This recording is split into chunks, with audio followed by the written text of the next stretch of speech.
US Geological Survey. And she has put together something new and different. And thank you again for Corina and the speakers, and the stage is yours. All right, thank you, Josh, for that introduction. And yes, to culminate 2 days of the Modeling Expo, this last session is going to talk about exposure and risk. So as Josh mentioned, we're going to do it a little different. All the other sessions have been talking to earth scientists, earth science researchers, talking about the various components that would go into a multi-hazard model. And so now we're going to talk to a few folks from university, industry, and government who have been kind of thinking a lot about this and how to take these sorts of models and incorporate the exposure and risk. So we're going to start with Alex Dunant from Durham University, then go to Nate Wood from USGS, then Jocelyn West from the Natural Hazard Center at CU Boulder, and then finally J.Q. Su from Arbol. So with that, I'm going to remind everyone that it's 7-minute talks followed by a Q&A session. So if there are any burning questions that come up during the talks, please again put them in the chat or the Google document that you have the link to in your chat. So with that, I'm going to stop my sharing and turn it over to Alex.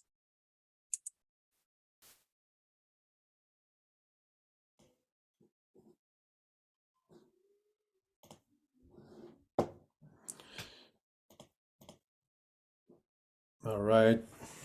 Can you see and hear me fine? Okay. Yes, looks good. So thank you for the opportunity to present today, and thank you for all the interesting presentations. I'm Alex Dunant from Durham University. I'm currently doing a postdoc in the Sajak Nepal project, and I'm going to talk about cascading multi-hazard modeling.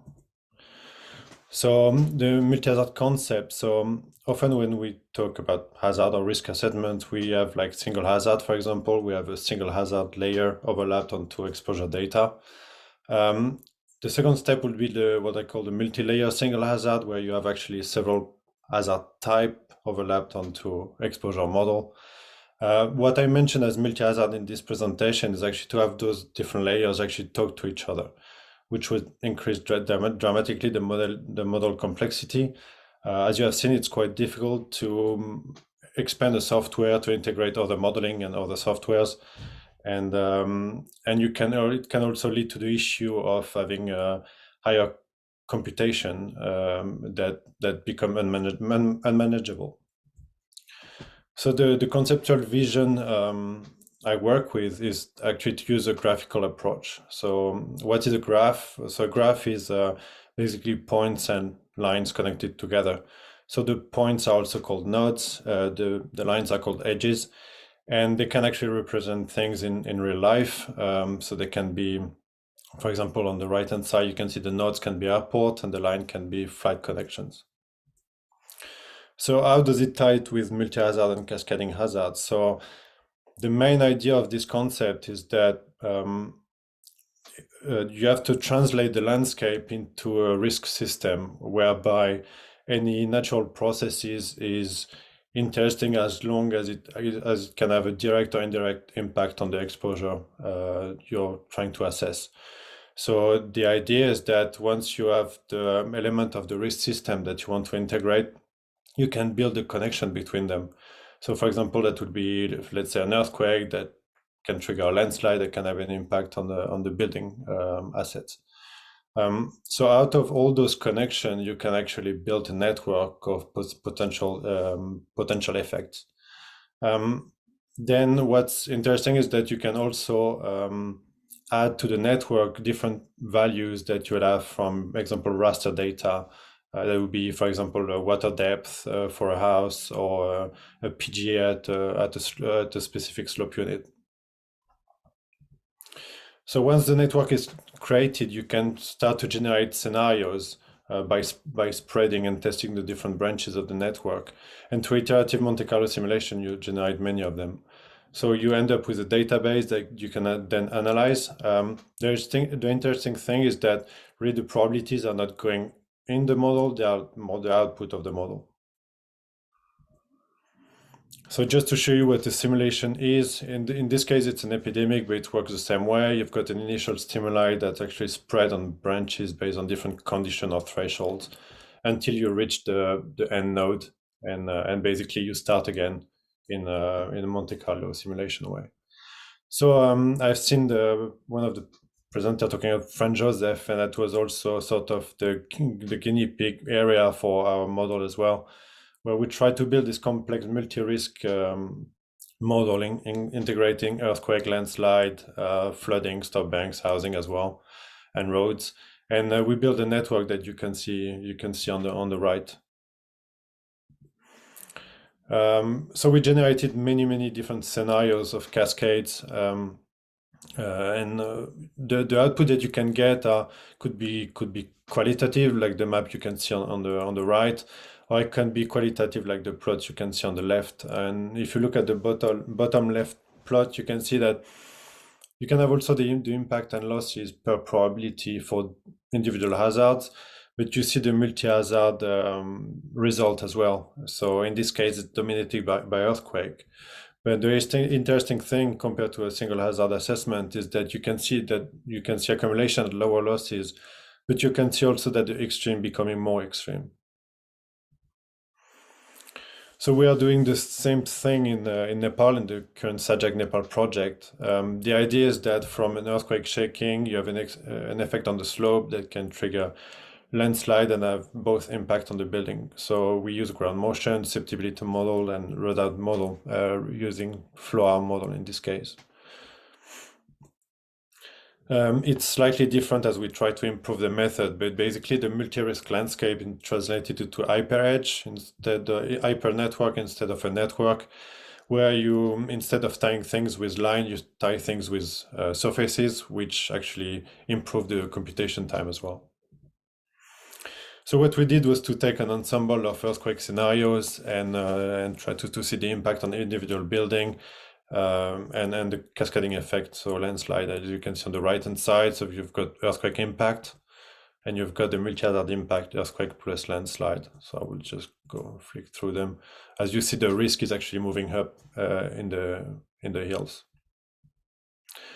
So exposure is always an issue, especially exposure to people, risk to life. It's often asked by NGOs to actually have some kind of a caseload assessment.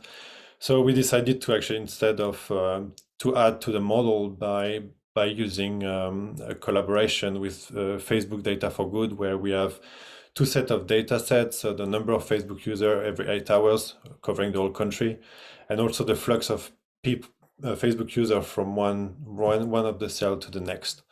The interesting thing is that we think that we can track actually from the number of Facebook users to the real number of people in the area. And we saw also pattern that seem to show, for example, long tail distribution of distance traveled, so which can help actually creating this risk to life. So that's my final slide, but basically using a graphical method, it's hazard agnostic, so you can plug anything you want in it. It's lightweight, so it allowed to actually manage. So we keep the resolution of the initial modeling, but we can do it on a larger scale, and we can start to study dynamic aspect as well.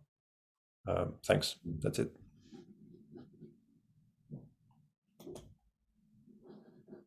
Thank you so much, Alex. And our next speaker will be Nate Wood. And just remind folks, if you have any questions for Alex, feel free to start adding them to the Google Doc or to the chat. Alex, feel free to, Nate, feel free to share your screen. Okay. Let me know, Corina, can you see that? Yep, looks good. Can see All and right, hear you. thank you. Oh, good. Hi, I'm Nate Wood. I'm a research geographer with the USGS. I'll be talking about ways that we model societal vulnerability and really emphasizing the societal part about people and infrastructure and not the actual hazard itself. I'll be showing examples from the tsunami realm, but I think it's applicable to any kind of flow-based hazard like flash floods, lahars, storm surge, etc. So 7 minutes is a lot, or not a whole lot for what we do. So one basic slide is there's a bunch of components that when we think about societal vulnerability, and the first is, are there things in the hazard zone that we would hate to see them destroyed or damaged or lost? And so that's basic geospatial analysis, land cover, population, businesses, infrastructure, facilities, and resources. I can't get into it, but an example, if you just Google USGS HERA, H-E-R-A, that's the Hazard Exposure Reporting and Analytics, and that provides user-driven queries down to the community level of how much of the stuff of those categories might be in various hazard zones. The next level is looking at the sensitivity. And so when it comes to buildings, that structure type. When it comes to population, it's getting into factors that might influence someone's ability to prepare, respond, and recover. And so that's race, ethnicity, age, household, ownership, structure, various demographic attributes. Again, I can't get into it, but you can do principal component analysis, K-means clustering. There's an article that I helped on a few years ago where we look at the social vulnerability index from a statistical standpoint. What I'll talk about today is the adaptive capacity level, which is if you have things in zones that are sensitive, are they currently able to reduce or manage their vulnerability? And so I'm going to focus on this one since this is a modeling session. And so how we interpret adaptive capacity for tsunamis is pedestrian evacuations and vehicular evacuations, and even getting into future land change modeling in terms of how big and where should they build vertical evacuation shelters so that I can handle populations 50 years from now. But I will be talking just really about the pedestrian evacuation modeling that we do. Then you can get into within that, if you're showing where people can't make it out in time, where they might want to do siting to optimize the number of lives that they could save. So that's merging evacuation modeling with multi-criteria decision analysis and other types of modeling approaches. And then probably the most important is just visualizing it for the public or the policymaker so that they can do something about it. It doesn't help if we just keep it into a journal article. So can people evacuate in time for a local tsunami arrives? What we do is what's called geospatial anisotropic map path distance modeling, which the two primary inputs are land cover and slope. And then we can merge those travel time maps with demographic and business data. And so the quick walkthrough from left to right is these are all the inputs: elevation, imagery, land cover, the actual hazard zone, residents, businesses. We can put in cultural assets. We can put in lots of things. We do the path distance modeling, gives us travel times. This black line is around 25 minutes, and that's when the wave arrives. So anything here to the north of this line will have sufficient time. Everything to the south will not. And that's about 96% of the population of this town would not have enough time to make it out. Then we can map it against the demographic data and show, this is Ocean Shores in gold here, that shows most of the people would not have sufficient time. The neighboring town of Aberdeen has 4 times the number of people in the hazard zone, so much higher exposure, but they can actually make it out in time before the wave shows up, so much higher adaptive capacity as well. So that's just our starting point. Then we can actually then do additional work where we bring in the number and types of residents. And this again is the Pacific Northwest coast for a local tsunami threat. There's 73 communities. We do demographic analysis. We do evacuation modeling. I can already tell you in these red bars where people won't have enough time to come to make it out. But we can now then also do a K-means cluster analysis where we can turn these 73 towns into 3 archetypes, which are group 1, which is most of them, high numbers of people, but they're well within distances to make it out. So education is the intervention. Group 2 has much higher numbers. If we got them moving faster, they might be able to make it out in time. So it's education coupled with evacuation training. And finally, your group 3 communities here, where no matter how much money you spend on education, they just physically wouldn't have enough time to make it out. So this is where vertical evacuation shelters may be warranted. If we focus on a town where they do have enough time to make it out, the question now becomes, where are all these survivors after the waves recede, and how can we help them if they're shivering in the woods in the middle of February when it's cold and rainy here in the Northwest?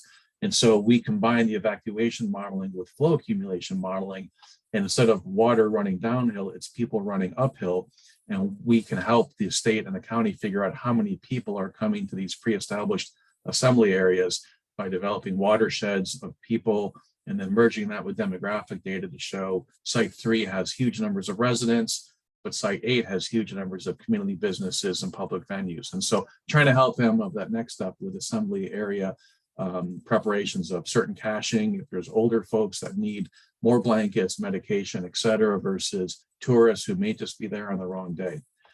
And then we flip to the other side of the community where they won't have enough time to make it out, back to Ocean Shores to the west. 20 sites were identified by a community. They fully know they couldn't build all 20 because of time, money, political will, available land. So the question now is, if you could build one, where would you stick it? And so taking those 20 and doing a multi-criteria decision analysis on top of the evacuation modeling lets us articulate the pros and cons of every one of these sites. And so site 4, which is right there, would give them relatively the biggest bang for their buck in terms of the additional number of people that could survive. However, it doesn't have any thumb on the scale to say, well, we really value saving kids as opposed to tourists or the 3,000 residents down here. And so we're trying to help them, what I think is the easier part of how many more people could be saved, and leaving the thorny question of, do you want to protect 200 kids, 1,000 locals, or 3,000 tourists? And that's the ethical question that we don't answer as a federal researcher. And then the software itself is available. We developed it into an ARC extension. Right now we're migrating into ARC Pro and adding in a lot of the other papers I've written over the past, I don't know, 5 years or so. But a lot of states are using it. The code we gave to FEMA, so it's in the hazardous loss estimation software. And yes, but if you still are using ArcMap for the next year before Esri gets rid of it, it's available now, but ARC Pro version should be available, knock on wood, by the fall. And I'll stop there. I think that is 7 minutes-ish. Thanks, Nate. That is indeed 7 minutes-ish. So thank you very much for sticking to time. Sure. Jocelyn West, you're up next. I'll let you start sharing your screen. Jocelyn West is from the Natural Hazard Center, based at CU Boulder in Colorado.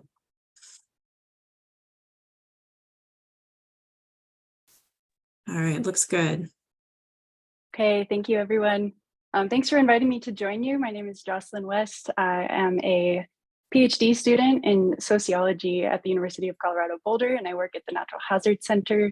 A lot of my research over the past 4 years now has been in collaboration with the U.S. Geological Survey Landslide Hazards Program, focused on landslide risk in Puerto Rico after Hurricane Maria. And so some of this research is building on that early work. And you'll probably notice in this presentation, this is a very multidisciplinary research endeavor. And so I speak to a lot of different audiences about this topic, but I wanted to focus on how we're making use of geophysical landslide susceptibility models to assess population exposure to landslide hazards in Puerto Rico, as well as understanding the social vulnerability of those populations, which I'm glad I got to go after Nate in this regard, because you've been introduced to the idea already.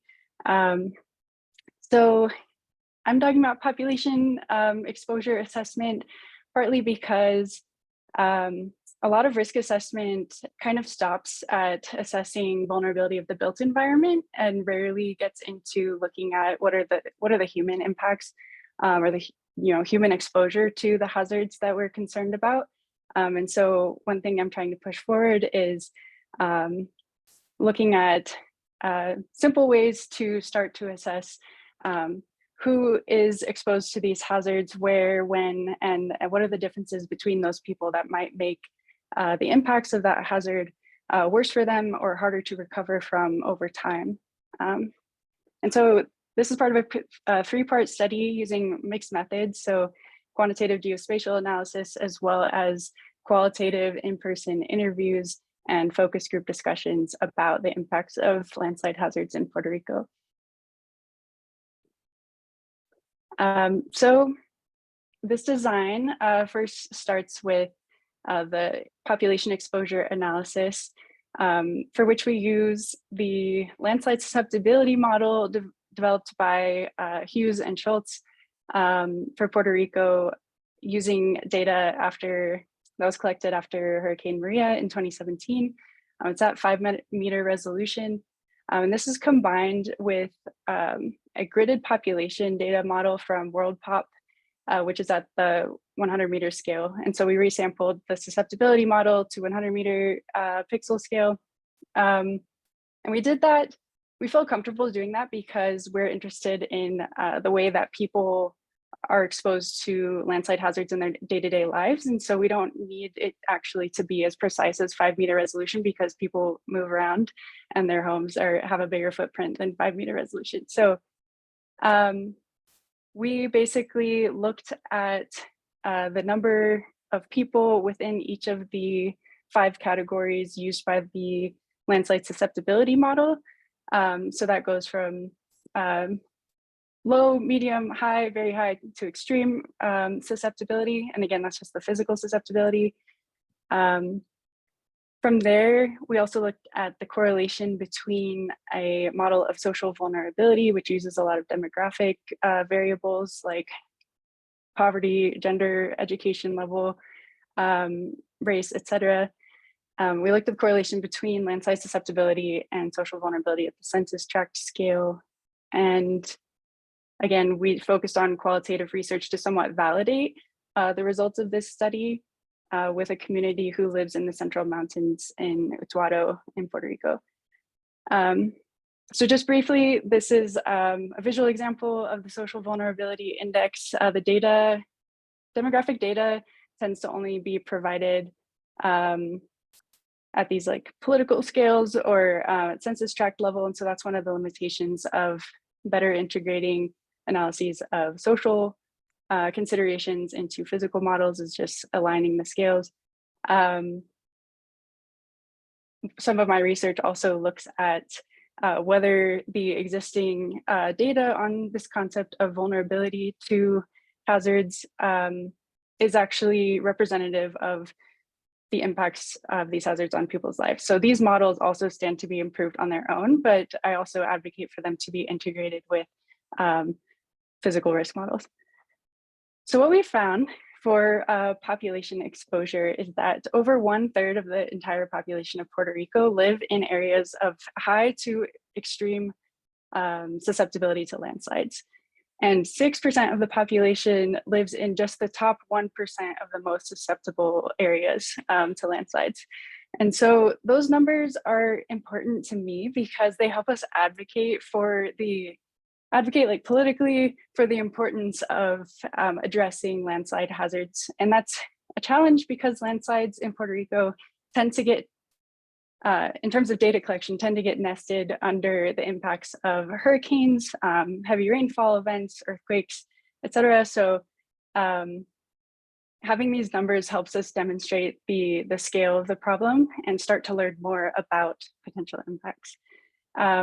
What we've learned through talking to people in these communities systematically is that the primary impacts of concern from landslides occur through disruption to the road network because it isolates communities in certain situations and it limits their access to key or critical infrastructure after disasters such as healthcare facilities, access to markets and food, as well as banks and their places of work. Landslides in Puerto Rico, this research might have been touched on already throughout the expo, but landslides increase sedimentation in reservoirs, which is the primary source of drinking water in Puerto Rico. And so I have colleagues who are doing really great work to better understand that hazard cascade. Future work that we hope to be able to do and would love to collaborate with others on is a road network analysis to identify the specific communities or roads that are at risk of being isolated by a landslide, as well as critical points within the road network where a single landslide disruption to the roads could generate the greatest disruption of mobility relative to key infrastructure. And I think, yes, I will stop there and I look forward to the discussion later. Thanks. Thanks so much, Jocelyn. And last but not least, we have JQ here from Arbol and to speak, to actually, introduce us a little bit further afield too of how this is used in industry and how we can start thinking about the multi-hazard realm as it's applied to industry. So with that, JQ, take it away. All right, thank you, Corina. Can I see my screen? I do, it's not in a full screen mode yet. Oh, okay, all right, give me 1 second. All right, cool. Yeah, first of all, thank you very much for inviting me to this great conference. I guess I'm one of the few, if not the only one from the industry. So yeah, I'm the head of insurance product at Arbol, and personally, I did my PhD research in electrical engineering. I guess a number of years ago. So it feels good to be back to a more academic conference, which I haven't been to for quite a number of years. So today I'm going to, I guess, give you a little bit different perspective from the commercial use for this all these different kind of models, especially related to the climate. So let me open up this with a quick introduction of Arbol. So we are basically a fintech startup company founded back in 2018. At the moment, we have about 70 people with headquarters in New York. So our central theme is we want to be the comprehensive climate risk management platform for the big corporations and government alike. And a big part of our business is providing what we call parametric insurance to the clients I mentioned before, mostly institutional clients. So yeah, we do have other business and so on, but today, given the nature of this conference, I'm going to focus a little bit on the parametric coverage. It's also in consideration of I only have 5.5 minutes left, so let me try to do this in a few minutes. Yeah, so very basic 101 on parametric insurance in case you haven't heard about it.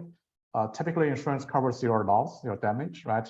Something happens, adjuster has to come to your house or look at your car or building and so on, and have to review the claims and so on, and you wait until you finish the assessment and you get your payment based on the actual damage. Parametric insurance is very different. It's actually not exactly insurance in my view, because we don't care too much about your damage. We only care about what happened in terms of the weather events, right? Whether this is make it simple, whether it's it's a category 4 that's 20 miles from your house, or whether this is magnitude 6, 10 miles from where you are. We only measure the what we call the parameters, right? It can be the strength of hurricane, it can be tornadoes, it can be flood. And once the threshold is met, a predetermined amount of money will be paid to you, regardless if you suffer loss or not. So, so to a large degree, to a large degree, we still try to match the payout to your actual damage, but it's not always exactly the case. And the whole benefit of doing this is it's really cut down the claims processing time, so that people don't have to wait to get their payment. It really helps the especially disaster recovery. We will need the cash now after a wildfire, after flood, not 2 months from now after the insurance claims are adjusted. So that's basically the central theme of parametric insurance. So it can cover a lot of things. I won't get into each one of, I'm sure most of you study one of these what we call perils. So I will just skip this one. And from this page, maybe the only one thing I want to mention is that we do a pretty sophisticated what we call underwriting engine, trying to determine the pricing for different ways, right? If you come to us and to say, okay, I live in Miami, I want to be paid $1 million if a category 5 hits Miami within 10 miles, right? Something like that. We have to be able to quickly and accurately predict what's the probability there. So there are a lot of algorithm, involved, under the hood.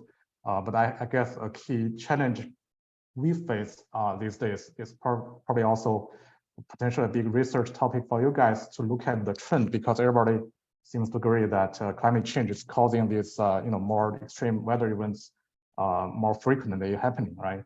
So exactly, if you typically you use the last 50, even 100 years of data to build a model in terms of estimating frequency, but how much trend do you really built into that based on climate change is something that's a huge point of debate within the industry at the moment. So that's why some people even left, for example, a lot of insurers left Florida hurricane market. A lot of insurers left California's wildfire market simply because they think the trend is so high they couldn't handle it anymore, right? So that's a huge thing there for our product. I've used maybe hail as a quick example. This is something we did recently to model hail and estimate the building hail product. So essentially, I'm not, I probably won't show off my modeling skill here in this conference, given that you guys are all, industry, academic experts. But basically, we look at all the hail data available out there and look at the frequency, severity, and also correlations between different locations, because you do have, like insured, sometimes they have multiple locations. In the same hail zone, you have to take correlation into account.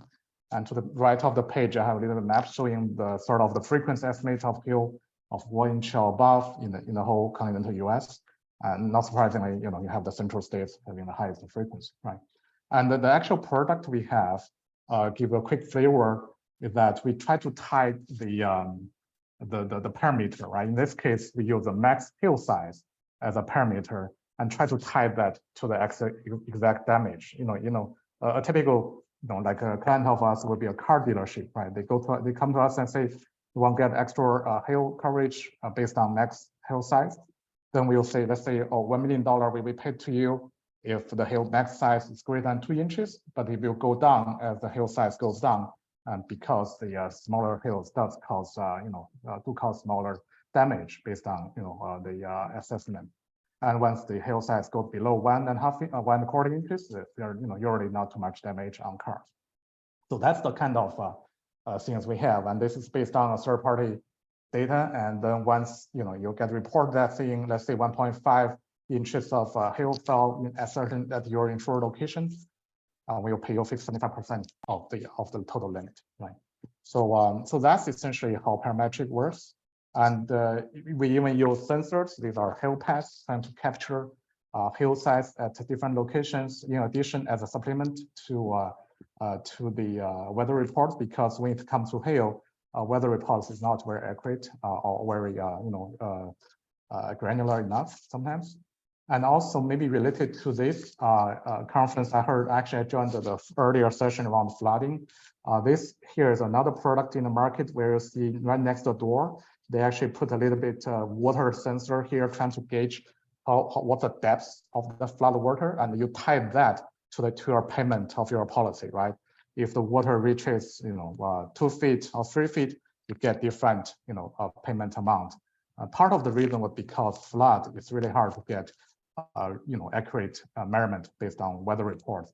And this is, all these parallels we talk about, I think I mentioned flood and hail partially because those are two that probably hardest to address in terms of defining the triggers, also building models, simply in the nature of that. So I don't know if you are people doing flood in the audience, will be really love to have a model that can gauge precisely at any location on a one in 100-year basis, 1 in 50-year basis, what the flood water depths will there be, because that's something be really tied to the damage to a building, right? For example. So I don't think I have seen anything of that in the literature yet. Most people do a more broad scale study and so on. So anyway, I think I'm already a bit over time, but here's our contact information. We do have a sister company called DClimate with a large depot of climate data. If you guys are interested, feel free to check it out. And I have my LinkedIn and email if you want to reach me offline after the conference. Thank you, Matt.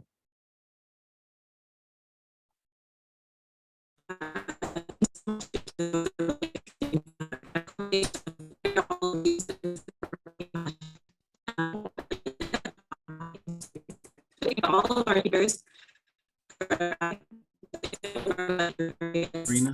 models or approaches, and getting us all thinking about how all these models we've been talking about for the last 2 days could or maybe should be interacting to ultimately help reduce the impacts from land surface hazards. So let's see if anyone has questions for our speakers. We have time for about 1 or 2 questions before turning it back over to Josh. So feel free to raise a hand, or if there's not time, feel free to add any questions into that Google Doc as well.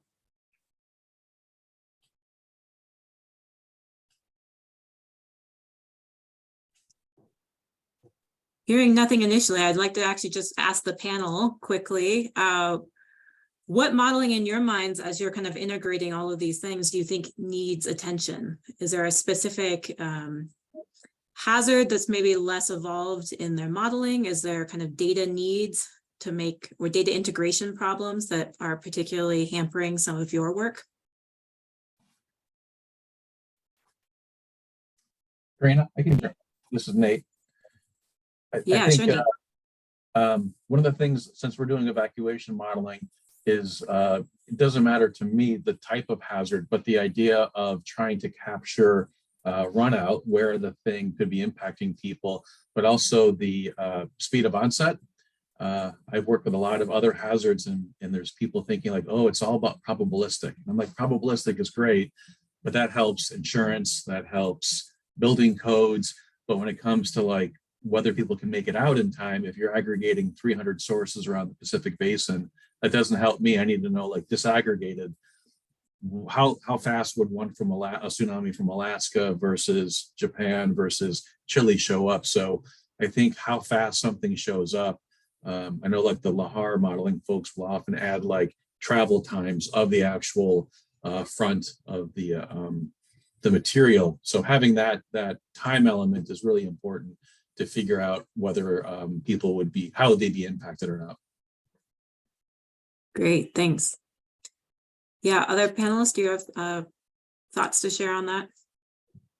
Maybe I will just add one more thing. I think I mentioned flood in my presentation. Another, I think, a major demand we're seeing in the industry now is things related to renewable energy and carbon credit. A lot of that is tied to forestry, because people are investing, hundreds of millions of dollars into forestry projects around the world. And a lot of them, they do care about what can potentially happen to this forestry, whether it's wildfire, whether it's some other, like, for coastal areas, maybe cyclones or flooding or landslide. I think more research might be needed to address the what we call the carbon investors, their concerns, that especially when they try to get financial protection on their huge initial capital cost. Maybe I can come in as well. In terms of the runout, what would be interesting is a probabilistic estimate of volume, because otherwise it's very difficult to actually understand the impact to buildings.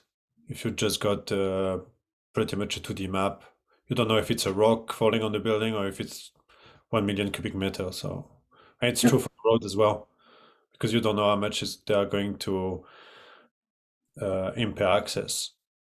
Yeah. Great, thanks. I'll just echo the comment about the runout modeling for landslides, because we know a limitation of our model, and the susceptibility model in Puerto Rico right now is it's pointing to the source and not the potential extent of impact. Thanks. Yeah, and that's echoing what we heard in the landslide session too, as well. We have time for one quick question. Nick, I see your hand is raised. If you'd like to unmute and ask, and that will close out this session. Okay, I'm on mute. I just like to follow up on Nathan's work. One of the issues in dense urban centers, for example, San Francisco after an earthquake, is not just the volume of people, but exit routes that may be blocked. Sure. And it's a major issue that people have not addressed. And the other comment I would like to make, societal impacts in a developed country like the US, California, for example, the insurance rates have gone up, have more than almost tripled just for fire hazard in last 3 years. Okay, so 3 years, 300% increase. It's a very significant societal impact. So I think the financial modeling that was sort of mentioned in the last presentation is very important in certain settings, maybe different in different countries depending on the level of economic development, but it's an important element. Yeah, I agree, Nicholas, and I'll just respond to the first half. I agree with the second half, and on the first half, I agree as well. But I think that's where we don't profess that the path distance stuff is the only way to do evacuations, because we also do agent-based. And so it's context specific of you're in dense environment, or you're on cars or on bikes, or there's narrowed stairwells off the beach. That's where you can flip or couple in an agent-based approach. where you're doing micro simulation of individual agents, be it people running up a stairwell. And there's a lot in the terrorism and fire egress literature on agent-based modeling. So yeah, there's no one model to rule them all. I think it's coupling them based on the context within which you're trying to help people not die. Yeah, maybe I'll just quick comment on the second part of the question. Actually, I personally live in the suburb of San Francisco. I live very close to SFO. My personal homeowner policy was canceled last year because of it's not like because they don't want to write us anymore. The carrier simply pulled out from California, so they couldn't take care handle it anymore. So to us, that's actually one of the reasons why parametric insurance is also trying to fill a gap here, because we will be here to say, look, we're going to study the whole state of California to see, not instead of blanketly say California is not insurable, we'll try to divide that into places that we think are more or less insurable from parametric perspective, but also we'll point to other locations, houses in the woods, things like that. Your rate will be so high. You remember that the purpose of the insurance, not just protective, it's also kind of serving as an alarm bell for things people do, right? If you couldn't even get the insurance, that means something has to be changed because the whole industry thinks it's not insurable. So it's really we're trying to use a more granular approach to the state to say, here are the addresses that's kind of insurable with our very accurate AI-driven model and so on. But there are also locations people have to almost think about if you want to relocate because it's simply not insurable from our based on the wildfire models and stuff. Yeah. Right. I want to thank everyone, Corina and speakers in that last session. That was spectacular. Thank you so much for finishing up with bringing us back to a very, very real need and the application of all the stuff we've been working on. So out of respect for everyone's time, I want to say thank you to all the speakers, all the sessions, all the attendees. We have gathered a tremendous amount of input thanks to you. If you're not on our mailing list, go to geoclash.org. And you can get on a mailing list, so you'll hear about everything happening associated with our Center Catalyst event, or just find any one of us Clash team members and we will connect you. Any other things, Marin, before we sign off? That was great turnout. Thank you everyone for participating. It's really great to see you. All right, if Clash folks can hang around, please do so. Otherwise, thank you all for attending. Enjoy the rest of your Tuesday, wherever you are. Really appreciate your time and energy and expertise. Thank you. Thank you.